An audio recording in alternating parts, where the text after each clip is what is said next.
आज अयोध्या का दीपोत्सव दुनिया देखने के लिए उतावली है और उस दीपावली के अवसर पर अब अयोध्या में आप देख रहे होंगे, अभी पिछले दिनों हम माननीय वित्त मंत्री श्रीमती निर्मला सीतारमण जी के साथ यहां पर आए थे।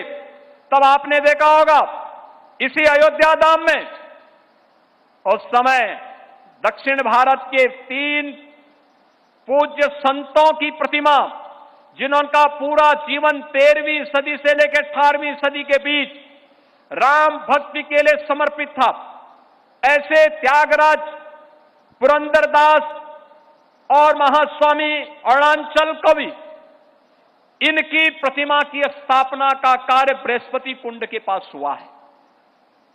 इससे पहले आपने देखा होगा यहां पे रामघाट चौराहे पे भगवान राम की सर्वाधिक भजन गाने वाली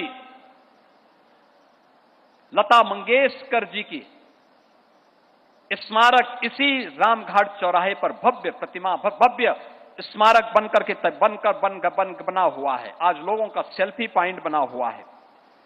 श्री राम जन्मभूमि के 4 द्वार पूज्य संतों के नाम पर, जगतगुरु शंकराचार्य द्वार, जगतगुरु रामानुजाचार्य द्वार, जगतगुरु रामानंदाचार्य द्वार और जगतगुरु निम्बारकाचार्य द्वार, ये 4 द्वार भी बन चुके हैं।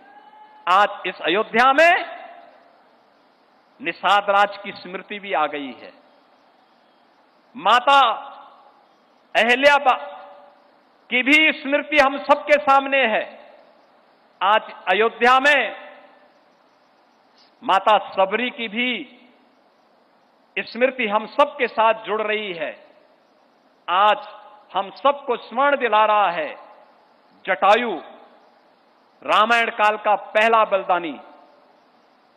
राम सेतु के निर्माण के लिए गिलहरी का योगदान था। गिलहरी की भी प्रतिमा आज राम जन्मभूमि परिसर में हम सबको देखने को मिल रही है। अयोध्या का अंतर्राष्ट्रीय हवाई अड्डा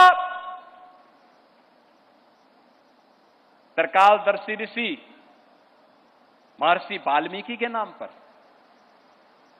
श्री राम जन्मभूमि पर महर्षि वाल्मीकि जी की प्रीति का भी मंदिर बन गया है। संत तुलसीदास जी का मंदिर बन गया है।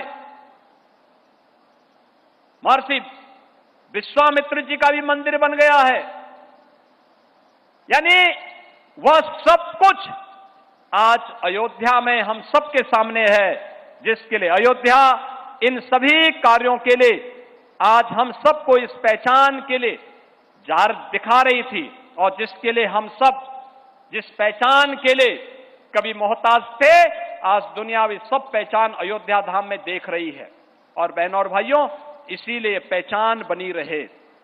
अयोध्या धाम इसी प्रकार से देश और दुनिया का मार्गदर्शन करता रहे।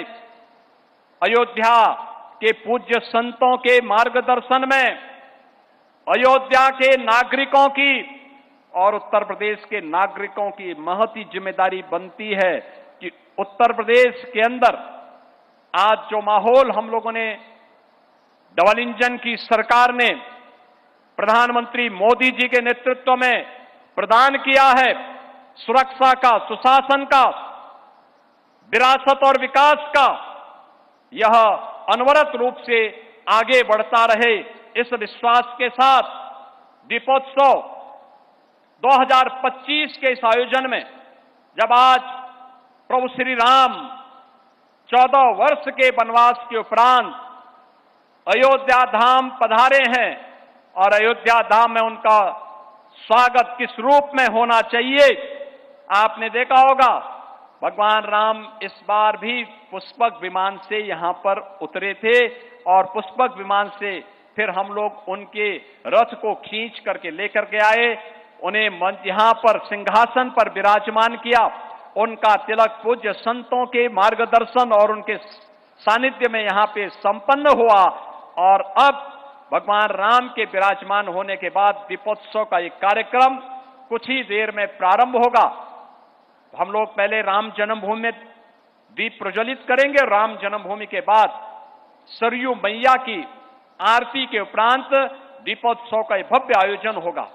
मेरा पूज्य संतों से अनुरोध जरूर होगा कि दीपोत्सव के कार्यक्रम के बाद उनके आश्रम और उनके मंदिर और मठ में भी हर जगह दीप प्रज्वलित होता हुआ दिखाई देना चाहिए, क्योंकि यह दीप हम सबके संकल्प का प्रतीक है।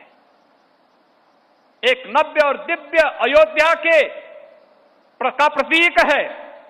मर्यादा पुरुषोत्तम भगवान श्री राम की मर्यादा भी है और दीप की दया भी है, हम सबका संकल्प भी है।